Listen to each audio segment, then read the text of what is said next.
So 2 months ago, I was at Micro Bakery with my best friend Joe, trying to figure out what to order when one of the girls behind the counter pops up her head and says, "Are you Anna Ong from What's Your Story Slam?" "Yeah," I tell her. "Oh, I love your show." "Oh, I do too." My show is What's Your Story Slam. It's a live storytelling show here in Singapore.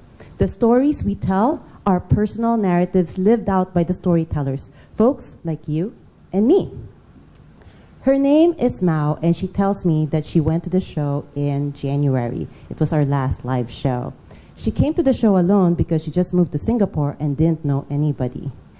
And during the show, one of the storytellers, Michelle, tells the story about her search for finding a friend. Mao reached out to Michelle the next day, and they became fast friends. Stories connect us. They tell us that we are not alone. I remember the first time I told a story on stage. This was back in the US. I shared about my search for finding the one, my dating misadventures in this digital age. I talked about how I tried to play it cool when I'm not. Through the audience laugh and moans, I start to feel myself relax and smile. I feel accepted for who I am. And after the show, there were girls waiting to talk to me. They tell me they see themselves in my story. Stories connect us. They tell us we are in this together. I started What's Your Story Slam when I moved back to Singapore in 2019 because I miss that world of storytelling where you are seen and heard. On our first show, it was packed with everybody I knew in Singapore, both personally and professionally. So if I bombed, everybody will know.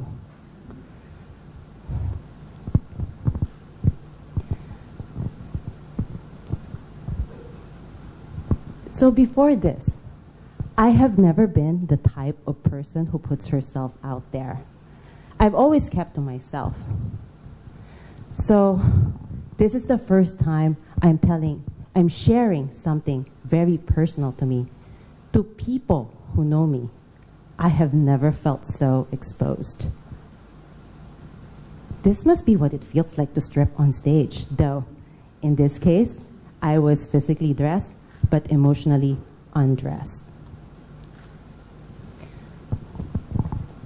I share to the audience how I wanted to build a safe space for people to share their stories. I want to inspire people to share their stories, to connect, to celebrate our diversity and commonality through our stories.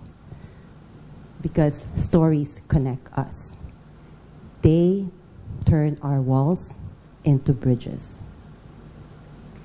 So, in one of my storytelling workshops for a client, a participant tells to me, "Anna, I have learned so much about her in the 15 minutes you had us exchange stories than in the 12 years I spent working next to her." Stories connect us with others. They allow us to see the person behind the facade, behind the labels, the status, the race.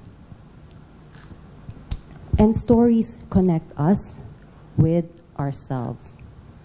When I started crafting my story, I learned to see my actions, my thoughts, and my emotions without judgment by describing it like it was a movie scene.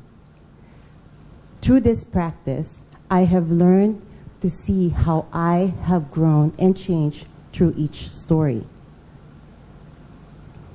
So I invite you to share your story today, tonight,